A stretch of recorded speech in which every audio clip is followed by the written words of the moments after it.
ہماری جماعت کا نام جس طرح ناظم اعلیٰ فرما رہے تھے جمعیت اشاعت التوحید و سنہ ہے، تو اس جماعت کے اندر یوں سمجھیے 4 لفظ ہیں۔ ایک ہے جمعیت یا جماعت، دوسرا لفظ ہے اشاعت، اور تیسرا ہے توحید، اور چوتھا لفظ ہے سنت۔ یعنی ہماری جماعت کا مقصد یہ ہے کہ ہم نے پیارے نبی صلی اللہ علیہ وسلم کی سنت کو، اللہ رب العزت کی توحید کو آپس میں مل بیٹھ کر پھیلانا ہے۔ اشاعت کا معنی اس کو پھیلانا، اس کی اشاعت کرنا۔ تو جماعت کسے کہتے ہیں؟ اصل کے اندر جماعت کہتے ہیں چند ہم ذہن لوگوں کا آپس میں مل کر ایک کام ترتیب دے دینا، ایک کام کرنا، اس کا نام ہے جماعت۔ تو جماعت کے لیے ضروری ہے کہ ہماری جماعت کا فرد وہ ہوگا جس کی ہمارے ساتھ ذہنی ہم آہنگی ہو۔ اگر اس کا ہمارا نظریہ ایک نہ ہو تو پھر یوں سمجھو جماعت نہیں بن سکتی۔ جب ذہنی اختلاف ہے تو پھر ترقی نہیں ہو سکتی۔ ترقی کے اندر رکاوٹ یہ چیز ہوتی ہے کہ آپس میں ہم آہنگی ہو ذہنی طور پر، اور پھر آپس میں مل بیٹھ کر ایک ہدف سامنے رکھیں، ہم نے اس ہدف تک پہنچنا ہے، تو اس چیز کا نام ہے جماعت۔ تو ہدف ہمارے سامنے ہے توحید اور سنت کی اشاعت کے لیے ہم سب نے آپس میں مل کر جتنی زیادہ سے زیادہ ہو سکے ہم نے محنت کرنی ہے۔ کیوں؟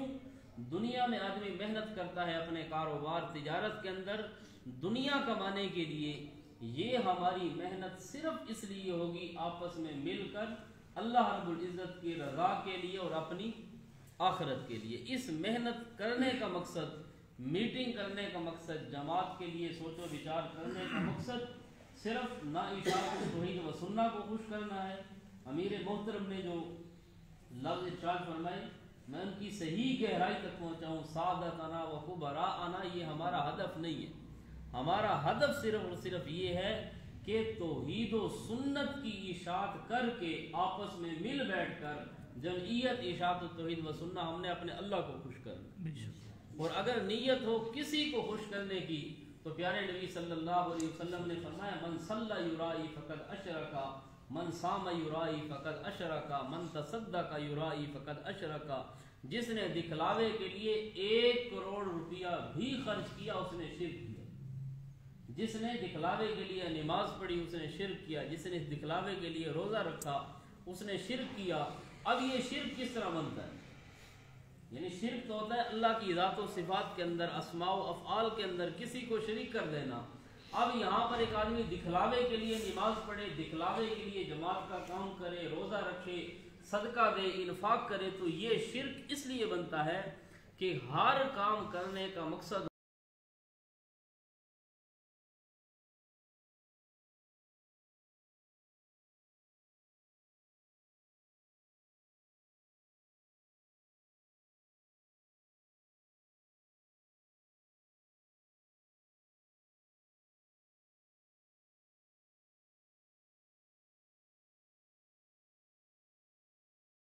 کی ترقی کے لیے آپس میں مل بیٹھ کر جو محنت ہوتی ہے اس کے اندر سب سے پہلی شرط وہ یہی ہے کہ بندے کے اندر اخلاص ہونا چاہیے۔ جب تک آپس کے اندر ہمارے اندر اخلاص نہیں ہوگا اس وقت تک جماعت ترقی نہیں کر سکتی۔ ہمارے اکابرین ان کے نام آپ گننا چاہیں انگلیوں پہ گن سکتے ہیں۔ حضرت شیخ القرآن مولانا غلام اللہ خان صاحب، حضرت شیخ القرآن مولانا محمد طاہر پنجپیری رحمہ اللہ، اسی طرح پیر طریقہ سید عنایت اللہ شاہ صاحب بخاری، اسی طرح حضرت قاضی شمس الدین صاحب، عبد الغنی جاجروی صاحب رحمہ اللہ، ان سب حضرات یہ چند حضرات تھے، لیکن انہوں نے پورے پاکستان کیا بلکہ پوری دنیا کے اندر توحید و سنت کی محنت کو عام کیا۔ آج ہم ہزاروں کی تعداد میں، لاکھوں کی تعداد میں توحید و سنت کا نام لینے والے موجود ہیں۔ اور یقین مانیے اگر آپ تنہائی میں بیٹھ کر حضرت شیخ القرآن صاحب کی تقریر لگائیں اور آج کے کسی مولوی کی تقریر لگائیں آپ کو فصاحت اور بلاغت میں واضح فرق نظر آئے۔ حضرت شیخ القرآن صاحب کی تقریر بعض اوقات بندے کو سمجھ بھی نہیں آتی لیکن ان کے اندر ایک اخلاص تھا۔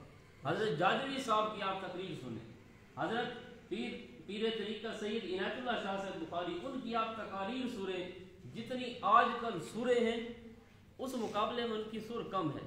جتنا انداز خطابت آج کل پایا جاتا ہے تقریروں میں وہ چیزیں نہیں ہیں وہاں، لیکن اخلاص تھا. اللہ نے اس اخلاص کی وجہ سے ان کی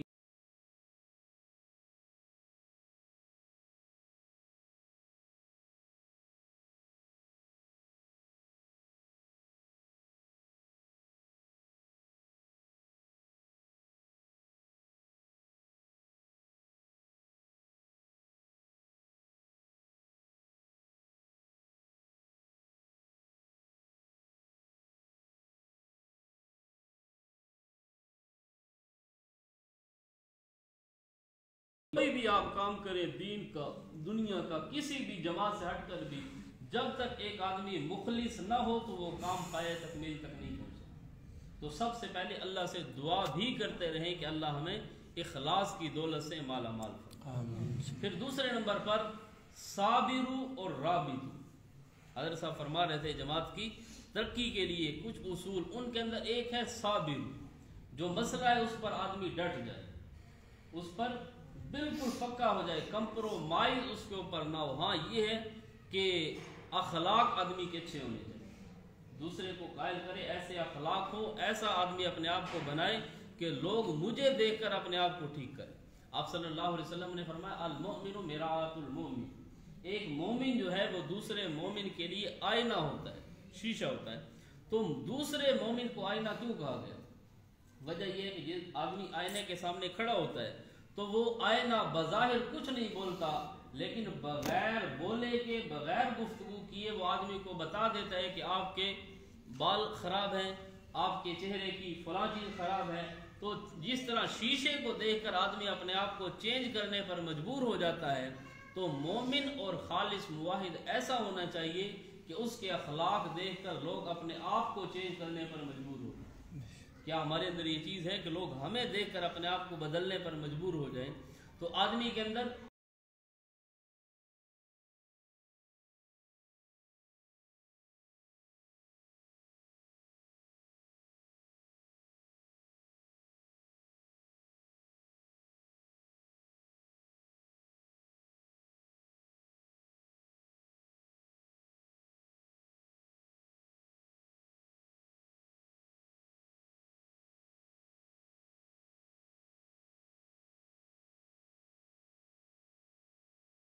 کبار اجتماعات ان کی افادیت کا انکار نہیں، لیکن اصل کے اندر اجتماع اور بڑی جو تقریریں ہوتی ہیں وہ ہوتی ہیں صرف اور صرف بیٹری چارج کرنے کے.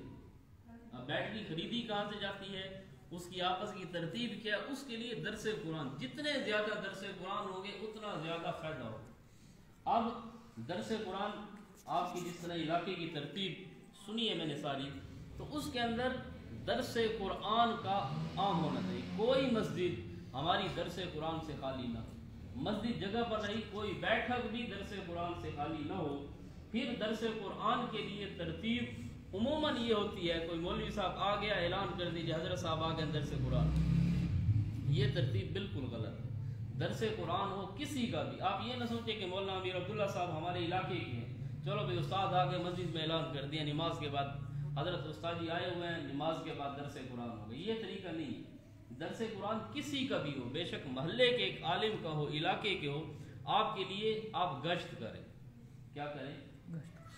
گشت کا مطلب یہ ہے کہ آپ فون کریں یا لوگوں کے گھر جائیں، ان کو آپ دعوت دیں کہ آج ہمارے پاس حضرت مولانا امیر عبداللہ صاحب کا فلاں حضرت صاحب کا درس قرآن ہوگا، آپ نے لازمی آنا ہے.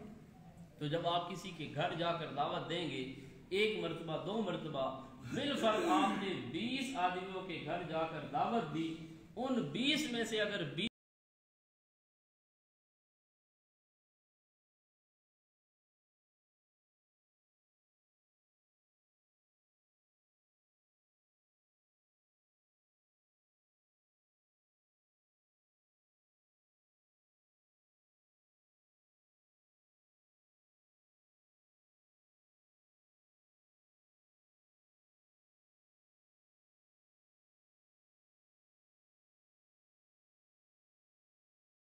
20قرآن اور وہاں پر جس چیز کی کمی ہے اس کمی کو دور کرنے کے لیے اللہ سے دعا مانگ کر وہاں پر خوب کوشش کریں. پھر کبھی کبھار آپ یوں کر لیں، کسی باہر کے عالم کو بلا کر بیان نہ ہو، یا بیان ہو، درس قرآن ہو، اور درس کے بعد ایک سوال و جواب کی کھلی نشست ہو. اور اس کا جو فائدہ ہے وہ میرا خیال بیانات سے بہت زیادہ ہے. بیانات کے اندر یہ ہے کہ عالم صاحب آئے، اپنی مرضی سے اس نے بیان کیا، 1 گھنٹہ آدھا گھنٹہ جو کچھ مرضی بیان کر دیا اس نے، عوام نے سنا، دعا مانگی، چاول کھائے اور چلے گئے. ہم کہتے ہیں جلسہ ہمارا کامیاب ہو گیا. پھر کامیابی کا اصول یہ ہے، جلسہ کرانے والے سمجھتے ہیں اگر بندے زیادہ آ گئے تو جلسہ کامیاب ہو گیا. واہ جی ہمارا جلسہ کامیاب، مسجد میں جگہ نہیں تھی بندے کی، اور مولوی کو پیسے زیادہ مل جائیں، کھانا شانا اچھا مل جائے، مولوی کہتے ہیں جلسہ کامیاب ہو گیا، ماشاءاللہ بڑی میری خدمت. اور عوام جو ہوتی ہے وہ کہتے ہیں کہ چاول بڑے مزیدار تھے جی، گوشت بالکل زبردست تھا، مٹر کے کیا ہی کہنے، بس ہمارا یہ جلسہ کامیاب ہو. تو کامیابی کے اصول ہے، کسی نے چاول کھانے کو کامیابی سمجھا، کسی نے کثرت کو، کسی نے اپنے پیسے کو، حالانکہ کامیابی یہ نہیں ہے.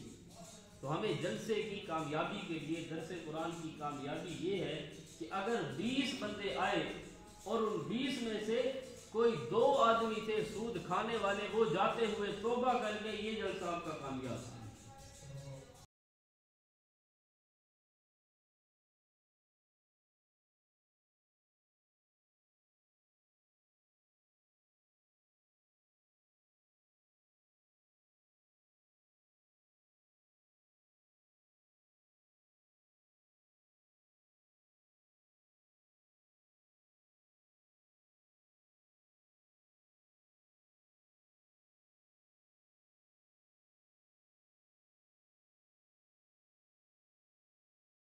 اس کے لیے ایک تو مولوی کے اندر اخلاص ہونا ضروری ہے، دوسرے نمبر پر آپ درس قرآن کے ساتھ سوال و جواب کی نشست رکھیں اور کھلی نشست، اور کسی صحیح محقق عالم کو بلائیں جو ہر چیز کا جواب دے سکتا ہو.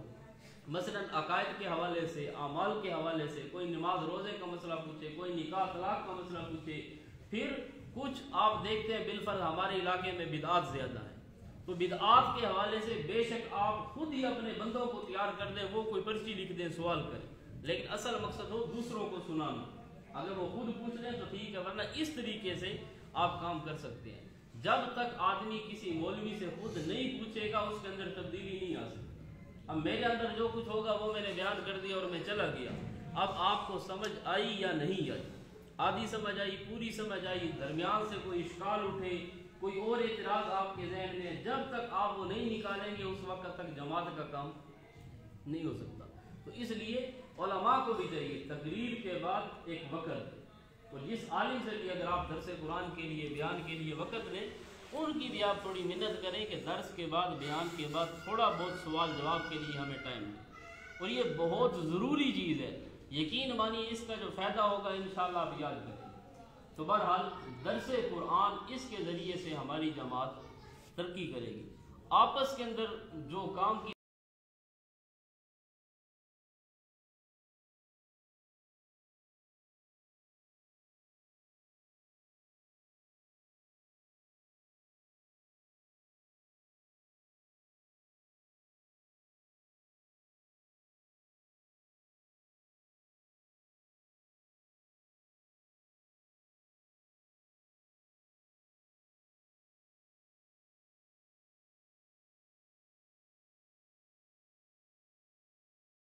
ہے، تو پہلی کامیابی کا اصول یہ ہے کہ وقت کی آپ پابندی کریں.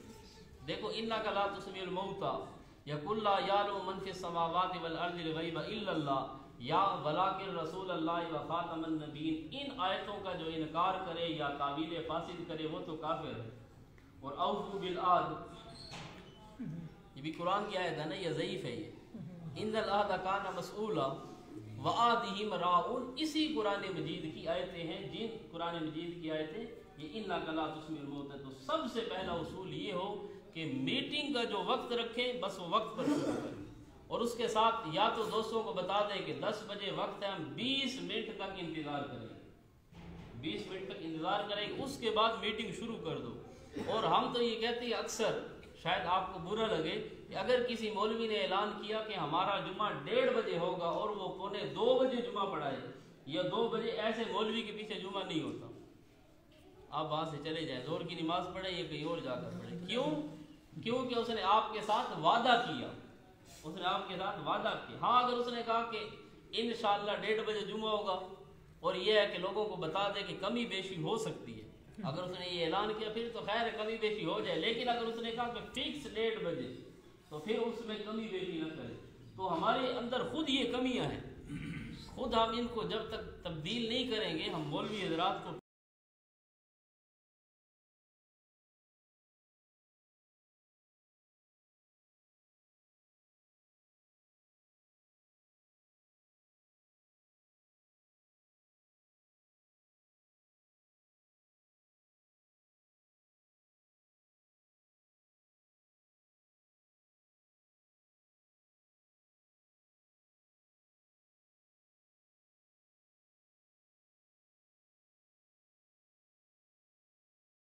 میں نے کہا جی آپ تشریف لے آئیے, انشاءاللہ زور کی نماز آپ پڑھ سکتے ہیں, ویسے بھی مسافر ہیں آپ کے لیے گنجائش ہے.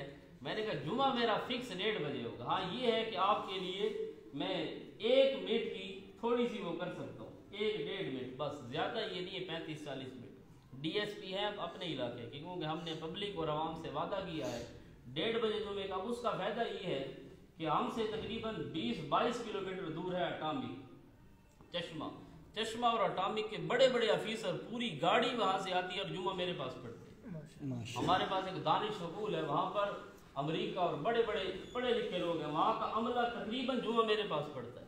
حالانکہ ان کا اپنا بھی جمعہ ہے, اور بھی بہت سارے ہیں شہر میں.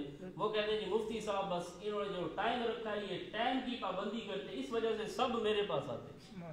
اگرچہ وہ ٹائم پر آئیں, پھر ہم نے ایک ترتیب رکھی ہے نماز جمعہ کے بعد فقہ کے مسائل, جماعت کی ترقی کے لیے, لوگوں کو قریب لانے کے لیے کوششیں ہیں, بندہ کر سکتا ہے مختلف.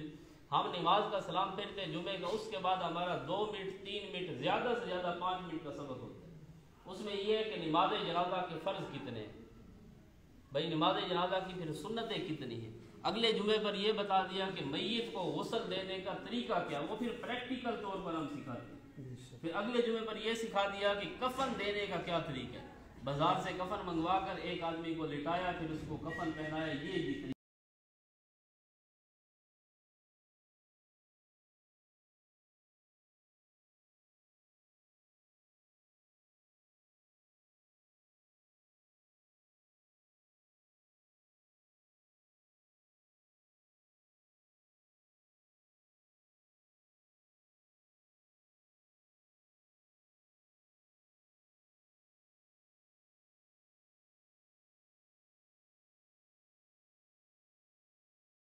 ہوتے ہیں تو پھر آدمی کسی کام کا نہیں رہتا. ان کو بتا دو کہ ہم بھائی 11 بجے میٹنگ شروع کریں, 10 کا کہنے کی ضرورت ہی نہیں ہے.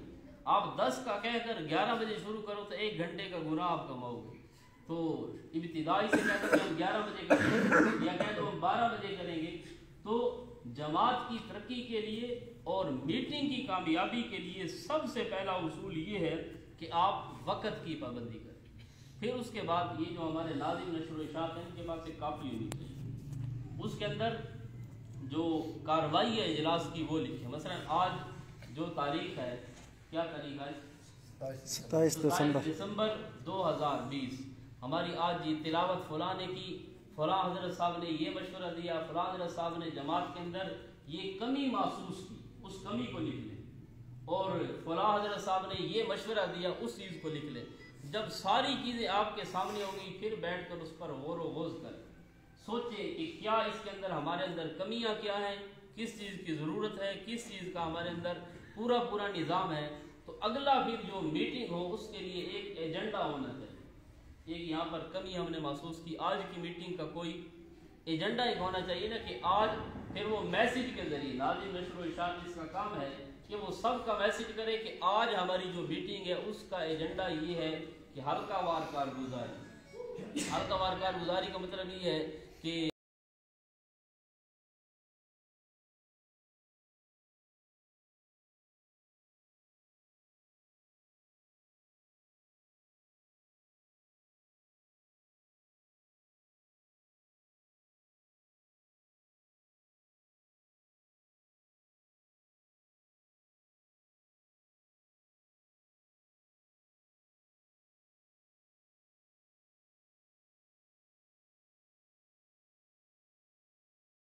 یہ فرمائیں گے کہ ہمارے علاقے میں فلاں فلاں کمی ہے، تو اب اس کے لیے مسئلہ یہ ہے کہ یہاں پر آپ ان کو مشورہ دیں کہ اس کمی کو فلاں طریقے سے دور کرو، کمی تو ہے اب اس کو دور بھی کرنا ہے، اس کا کوئی سد باب ہونا چاہیے، تو ایجنڈا ہو اس کے اندر 1 نمبر پر تو حلقہ وار کارگزاری ہو، ہر آدمی اپنے اپنے علاقے کی کارگزاری وہ بیان کرے، پھر اس کے اندر مشاورت ہونی چاہیے، جو کمیاں ہیں جو نقصانات ہیں جماعت کے لیے اس کے بارے میں مشاورت ہو، اور آئندہ کے لیے لائے عمل ہو کہ آئندہ ہم نے کیا کرنا ہے، ایک ہدف سامنے رکھیں، اس کو سامنے رکھ کر پھر انشاءاللہ کام کریں گے تو جماعت بہت زیادہ ترقی کرے گی۔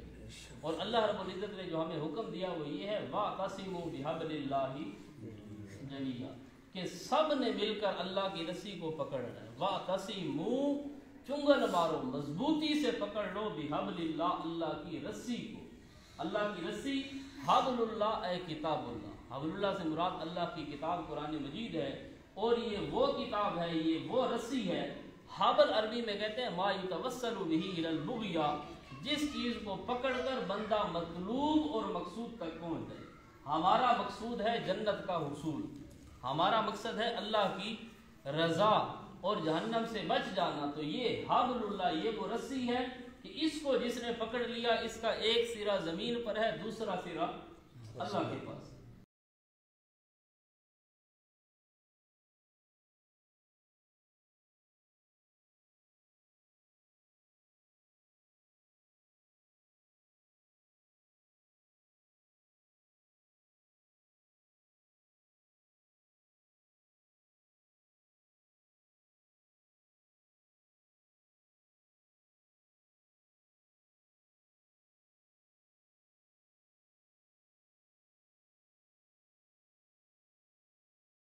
کام کرتے ہیں پھر اللہ کی طرف سے اس کے اندر برکت اور رحمت کا نزول ہوتا ہے، تو اس لیے سارے مل کر پکڑو اللہ رب العزت کی رسی کو، اور یا پھر جمیعاً اس کو حال بنائے بحبل اللہ سے، پھر معنی یہ ہوگا کہ اللہ کی رسی کو پکڑے اور پوری رسی کو پکڑے، اس کا کوئی دھاگا بھی چھوٹنے نہ پائے۔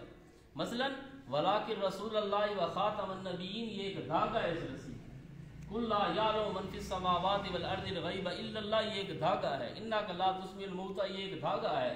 اسی طرح حل کنت الا بشر الرسول، یہ اس رسی کا ایک دھاگا ہے۔ تو واعتصموا بحبل اللہ، پوری رسی کو پکڑو، کوئی آیت بھی ایسی نہ ہو کہ جس کو آدمی چھوڑ دے، پورے قرآن کو پکڑو اور پھر جمیعاً سارے مل کے پکڑو۔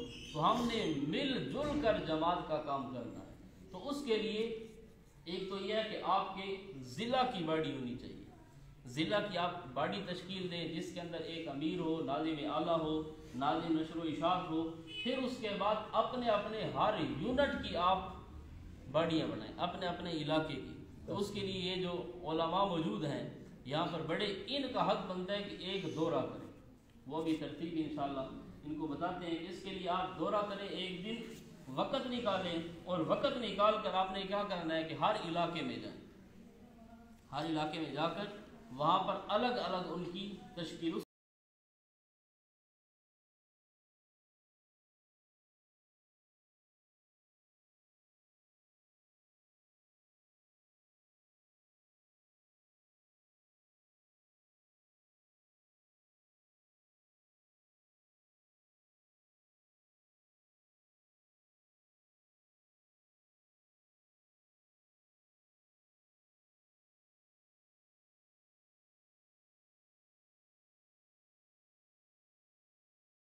ڈسکس کرے، پھر وہاں سے لے آ کر یہاں پر وہ پیش کرے۔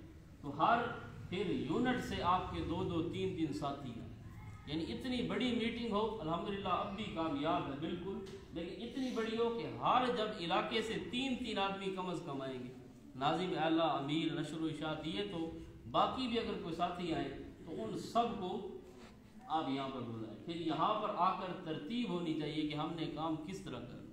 درس قرآن پہلے نمبر پر میں نے عرض کیا، تو درس قرآن کے لیے صرف اعلان کافی نہیں، بلکہ کیا ہونا چاہیے، گشت ہونی چاہیے، گشت کریں، باقاعدہ گشت کریں، لوگوں کے گھر جائیں، اس کی ایک اہمیت ہے، ایک فون کی اور اعلان کی۔ بے شک یہ تو گنگلا لیں مسئلہ لبٹی ہے، تو اعلان کا طریقہ یہ نہیں ہے کہ آپ نے اعلان کر دیا حضرت صاحب کا درس ہے، کوئی بیٹھے نہ بیٹھے، آپ کسی کے گھر چل کے جائیں گے تو ہر آدمی کی ایک عزت ہوتی ہے اور ہر آدمی سمجھدار ہے، وہ سمجھے گا کہ یار یہ میرے گھر ہے. جس طرح دوسرے لوگ کرتے ہیں اور وہ جا کر یہ کہتے ہیں کہ ویسے ہم بھائی ہر روز ملتے رہتے ہیں، آپس میں ملاقات ہوتی ہے، لیکن آج ہم آپ کے پاس آئے ہیں کس لیے؟ صرف اللہ کی رضا، دین کی نسبت سے آئے. اب یہاں پر ہمارا آنے کا اور کوئی مقصد نہیں، نہ کاروباری نہ کوئی اور، ہم آئے ہیں اللہ کی رضا کے لیے کہ مسجد کے اندر درس قرآن ہوگا، آپ نے وہاں پر ضرور تشریف لے آنی ہے، اپنے ساتھیوں کو بھی دعوت دیں، آپ نے کوئی مسئلہ پوچھنا ہو وہ بھی پوچھیں، فلاں ایسے طریقے سے آپ پیار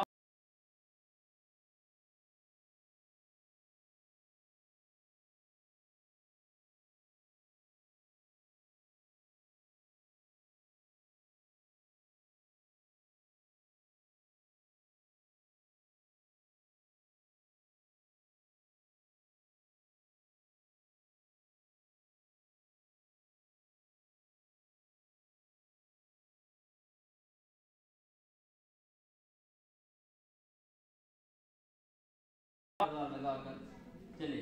تو یہ بھی ٹھیک ہے، چلو اپنا پیسہ اپنے اوپر لگائے، لیکن مقصد یہ نہیں ہونا چاہیے. اس میں سے لگائیں تھوڑا بہت، اصل یہ پیسہ آپ اپنے پاس سیو رکھیں. اور سب حضرات جن سے بھی یہ پیسہ لے جماعتی، ان کو بتا دیں کہ یہ پیسہ جماعت کے مفاد میں لگے گا.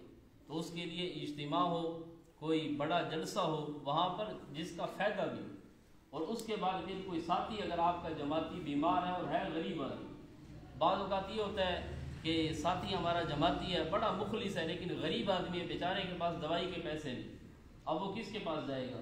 تو اب آپ مشورے کے ساتھ کہ جماعت کا جو فنڈ ہے اس کا آپ علاج کرا سکتے ہیں. اسی طرح اور کوئی پریشانی بن جائے، کوئی مصیبت کسی ساتھی پر FIR ہو جائے جماعت کے حوالے سے، یا کسی آدمی کے لیے کوئی مسئلہ بن جائے، تو فنڈ ایک آدمی کے پاس ہونا ضروری ہے. تو جماعت کے لیے ایک فنڈنگ کا نظام ہو اور پوری اس کی آپ ترتیب بنائیں، اور انشاءاللہ یہ آپ کا جو وقت ہے یہ ضائع نہیں جائے گا. قیامت کے دن آپ دیکھیں گے یہ بہت بڑے اجر و ثواب کا باعث ہوگا. دیکھیں دنیا کے اندر کوئی آدمی، ایک عام ترتیب ہے، آپ کسی کو اپنے کام کے لیے بھیج دیں اور پھر بعد میں کوئی چیز دیگ وغیرہ ہو، چاول کی آپ نے تقسیم کرنی ہو، تو سب سے پہلے بندہ کیا کرتا ہے؟ کہتا ہے اس کو میں نے اپنے کام بھیجا ہے، اس کی پلیٹ نکال کر پہلے رکھو. یوں کرتے ہیں کہ وہ میرے کام گیا ہوا ہے، اس کا حصہ پہلے رکھ دو، باقیوں کو بعد میں تقسیم کرو.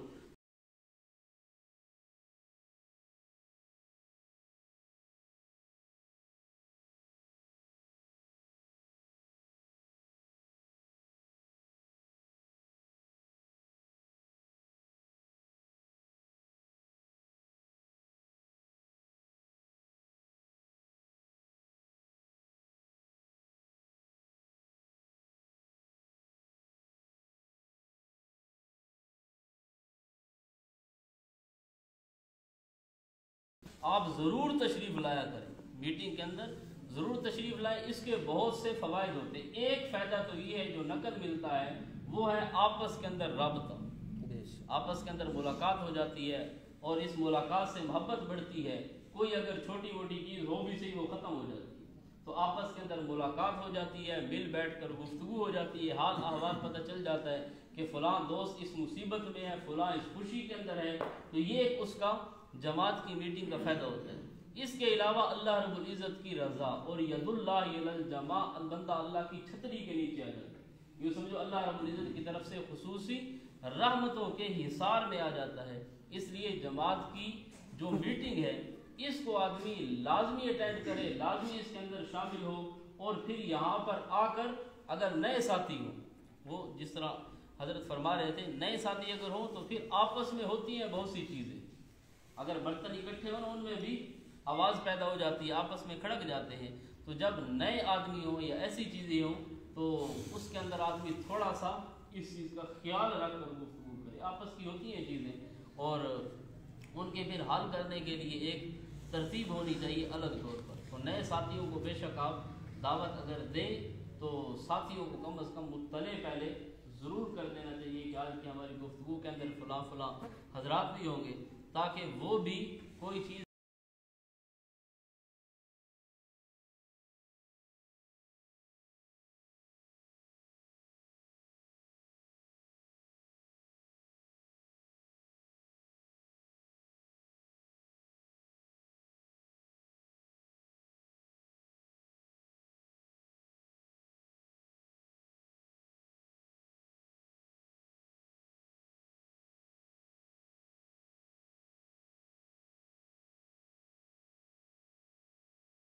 یہی ذہن رکھیں، کیونکہ ہر آدمی کا ذہن مختلف ہے، ہر آدمی کی ضرورتیں حاجتیں مختلف ہے.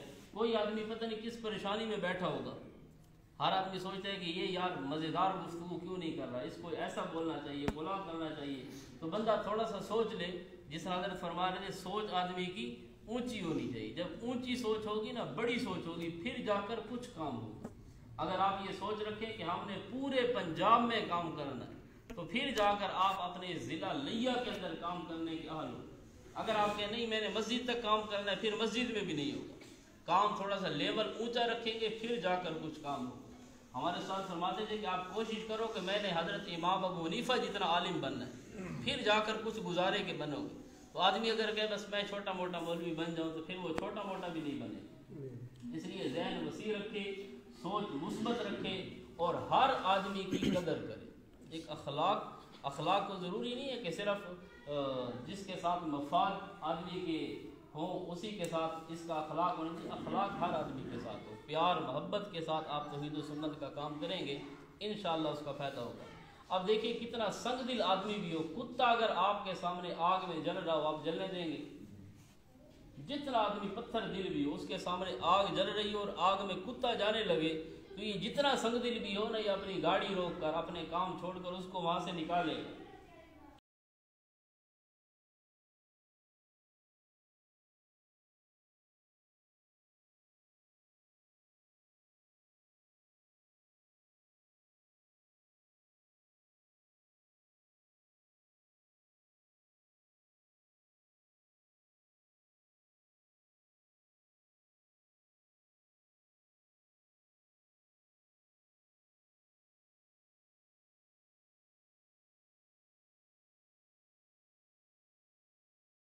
کیوں ہے؟ یہ ایک جاندار ہے، حیوان ہے. اس عورت کو کتے پر ترس آیا، اللہ کی رحمت کو اس عورت پر ترس آیا، اور اس کے گناہ معاف کر کے جنت میں پہنچا. تو جب ہم توحید و سنت کی محنت کرتے ہیں تو ہمیں یہ سوچنا چاہیے، اور دل میں آپ یہ چیز رکھیں ایک سیمپل اور ماڈل کے طور پر کہ یا اللہ کتے پر ترس کھانے والی عورت کو آپ بخش سکتے ہو، تو یا اللہ ہم انسانوں پر ترس کھاتے ہوئے، یہ سمجھتے ہوئے کہ یہ تیرے بندے انسان یہ جہنم میں نہ جائیں، اس لیے میں توحید و سنت کی اس محنت کے لیے گھر سے نکلا ہوں. یہ سوچ لے کر آپ نکلیں گے، کسی کو ہدایت ملے نہ ملے. اب کتے کو پانی پلایا، اب وہ پتہ نہیں بچا یا مر گیا، اس کسی کو کوئی نہیں بیان کرتا. وہ کتا بچ گیا تھا یا مر گیا تھا پانی پلانے کے بعد، یہ ایک الگ مسئلہ ہے. تو اسی طرح اس آدمی کو ہدایت ملے نہ ملے، آپ نے اس عورت کی طرح اگر پانی توحید و سنت کی صورت میں پلا دیا تو انشاءاللہ امید ہے کہ آپ کی اور ہماری بخشش ہو جائے گی. تو صرف اللہ رب العزت کی رضا کے لیے کوشش کریے. عام لوگ بیچارے ان کو پتہ نہیں، ہم نے بڑی حالانکہ عمر چھوٹی ہے لیکن تجربہ کیا، دیکھا یہ عام لوگ ان بیچاروں کو پتہ ہی نہیں مسئلہ کیا ہے. ان کو مولویوں نے دور رکھا ہے قرآن و سنت سے. ان کو آپ اللہ کا قرآن سنائیں، پیارے نبی صلی اللہ علیہ وسلم کی سنت اور احادیث سنائیں، تو یہ انشاءاللہ صاف دل لوگ ہوتے ہیں. لیکن شرط یہ ہے کہ آپ کے اندر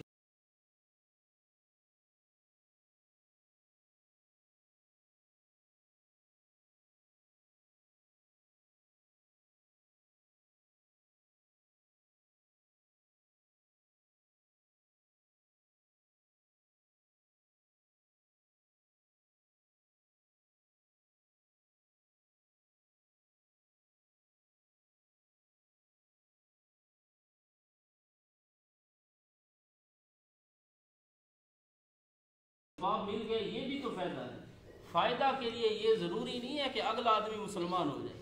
مثلا حضرت ابراہیم علیہ السلام نے نمرود کے ساتھ مناظرہ کیا، اب نمرود مسلمان ہو گیا تھا، اس مناظرے کا کوئی فائدہ نہیں ہوا. اب کوئی بندہ کہ حضرت ابراہیم علیہ السلام نے وقت ضائع کیا، اس مناظرے کا فائدہ ہی کیوں؟ بھائی اس کا فائدہ ہوا ہے. اس کا فائدہ یہی ہے کہ اپنے ساتھی مطمئن ہو جائے، یہ بھی فائدہ ہے. دوسرا آدمی مسئلہ تسلیم کر لے، یہ بھی فائدہ ہے. اپنے آپ کم از کم آدمی مطمئن ہو جائے، دین کا اس نے کام کر لیا، اللہ اس سے خوش ہو جائے، یہ بھی فائدہ ہے. تو فائدے کی مختلف صورتیں ہیں. آپ کا اور ہمارا کام ہے بس محنت کیے جانا. فائدہ ہو نہ ہو، مالی دا کم پانی لانا بھر بھر مشکاں پاوے، اگے کمے اللہ دا پھل لاوے یا نہ لاوے. فرق ہم کے صرف اور صرف محنت کرو، کوشش کرو. باقی کام ہے اللہ رب العزت کا کہ اس کا فائدہ کس صورت میں دے، آپ کو بخش دے یہ فائدہ، آپ کے ساتھی مطمئن ہو جائے وہ استقامت پر رہے یہ فائدہ، تیسرا آدمی اگر مسئلہ قبول کر لے یہ فائدہ، جس صورت میں بھی ہو یہ اللہ رب العزت کا کام ہے۔ تو بہرحال آپ اس میٹنگ کو ثواب اور عبادت کے لیے سے اٹینڈ کیا کریں۔ تو ہر آدمی بنفس نفیس کوشش کرے کہ یہاں پر مل بیٹھ کر اللہ کی رضا کے لیے ہم نے کام کرنا ہے۔ تو کام کی ترتیب یہی ہے کہ آپس میں ایک آپ کی جس طرح پہلے بحمدللہ باڑیاں موجود ہیں، امیر ہیں، ناظم اعلیٰ ہیں،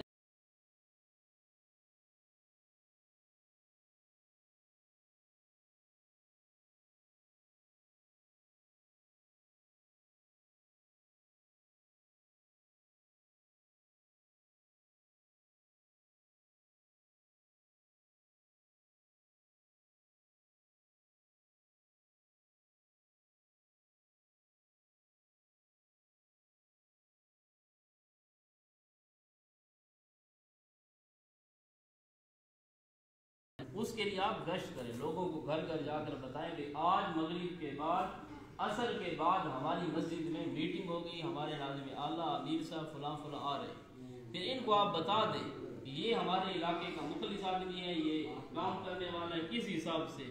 پھر وہاں پر عہدوں کی تقسیم ہو، عہدے ہوتے ہیں صرف اور صرف کام کرنے کے لیے، یہ صرف اور صرف ہوتے ہیں کام کرنے کے لیے، باقی ان کی نہ کوئی تنخواہ ہوتی ہے، امیر کی ناظم کی نہ کچھ ہے، بلکہ ان سے قیامت کے دن پوچھا جائے گا۔ اس لیے اگر کسی آدمی کو آپ نے امیر بنایا پھر آپ اس کی بات کو مانیں، کسی کو ناظم بنایا پھر اس سے قیامت کے دن پوچھو گی کہ آپ کو جو ناظم بنایا گیا تھا محلے کا آپ نے کیا کام کیا۔ تو اس لیے کسی کو اگر عہدہ مل جائے تو پھر اس عہدے کی پاسداری کے لیے آدمی پوری محنت کرے، کوشش کرے۔ تو آپ انشاءاللہ یہ باڑیاں بنائیں اور درس قرآن کو عام کریں، کوئی مجلس کوئی محفل آپ کی کوئی بیٹھک مسجد درس قرآن سے خالی نہ ہو۔ اور پھر میں نے عرض کیا آپ ایک سوال و جواب کی نشست رکھ کر دیکھیں، پھر انشاءاللہ فائدہ آپ دیکھیں۔ تو سوال و جواب کی جب نشست ہو تو صرف اپنے ساتھیوں کو نہ بلائیں، ہمارے یہاں ترتیب یہ ہوتی ہے کہ اپنے ساتھیوں کو بلا لیا بس درس قرآن ہو گیا۔ بھائی جس دن اگر سوال و جواب کی نشست ہو آپ لوگوں کی منت کریں، جو بدعت میں شرک میں رسومات میں گھرے ہوئے ہیں آپ ان کی منت کریں، بے شک آپ کو اپنے جماعتی فنڈ میں سے چاول کا خرچ